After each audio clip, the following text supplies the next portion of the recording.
MSMEs को और विशेषकर उन लोगों को जो इंटेलेक्चुअल प्रॉपर्टी के माध्यम से अपना वैल्यू क्रिएशन करना चाहते हैं, अपने बिजनेसेस को बढ़ाना चाहते हैं और उनको ग्लोबल लेवल तक ले जाना चाहते हैं, उनको हम एक तो अवेयर कर सकें इस यात्रा के माध्यम से।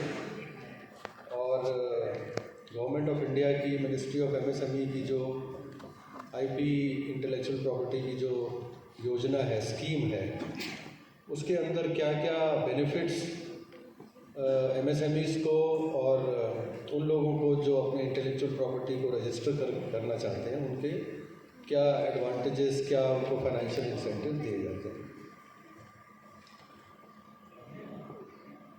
मैं कल भी बता चुका हूँ कि फिज़िकल प्रॉपर्टीज़ से ज़्यादा वैल्यू एक इंटेलेक्चुअल प्रॉपर्टी की होती है। आपको फिज़िकल प्रॉपर्टी क्रिएट करने में बहुत लिमिटेशंस हैं, उसमें इन्वेस्टमेंट होता है और मेहनत करनी पड़ती है, इंफ्रास्ट्रक्चर बनाना पड़ता है। अगर मैन्युफैक्चरिंग है तो उसमें मशीनें लगानी पड़ेंगी। इंटेलेक्चुअल प्रॉपर्टी में क्या है, आपको अपनी सेल्फ एक क्रिएटिव आइडिया के बेसिस पे आपकी एसेट वैल्यू तैयार होती है।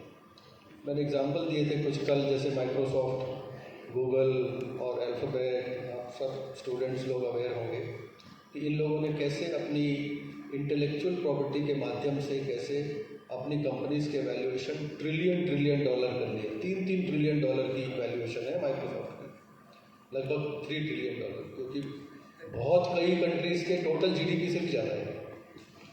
तो और उनके पास अगर आप फिजिकल एसेट देखें तो फिजिकल एसेट बहुत कम वैल्यू, सर्वर्स वगैरह है उनके पास। फिजिकल एसेट में और क्या है, कोई बिल्डिंग्स और कोई पैलेसेस या कोई इतने बड़े बड़े प्लांट, ऐसा तो कुछ है नहीं। पर because of their creativity in terms of their intellectual creation, they have been able to create the value for such a large value for their businesses. So that is the power of intellectual property. But the point is, if you have an idea and that idea has to be concretized in the form of registration, and then that idea becomes fit for commercialization.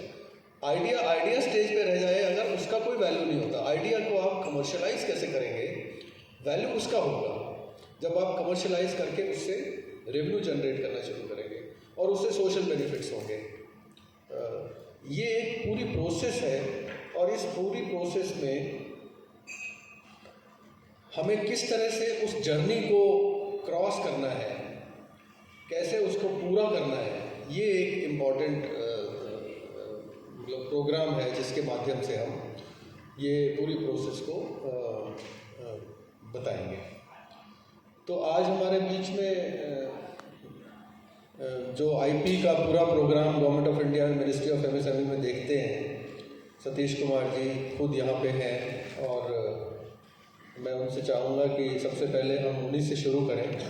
वो आपको ministry की योजना के बारे में, scheme के बारे में बताएंगे और उसमें क्या फैसिलिटीज़, फाइनेंशियल इंसेंटिव्स क्या अवेलेबल हैं, किस तरह से आप उसका रजिस्ट्रेशन कर सकते हैं, आईपी है क्या, उसका बेनिफिट कैसे उठा सकते हैं आप। तो ये मैं उनसे रिक्वेस्ट करूँगा कि वो अपने प्रेजेंटेशन के माध्यम से आपको एड्रेस करें।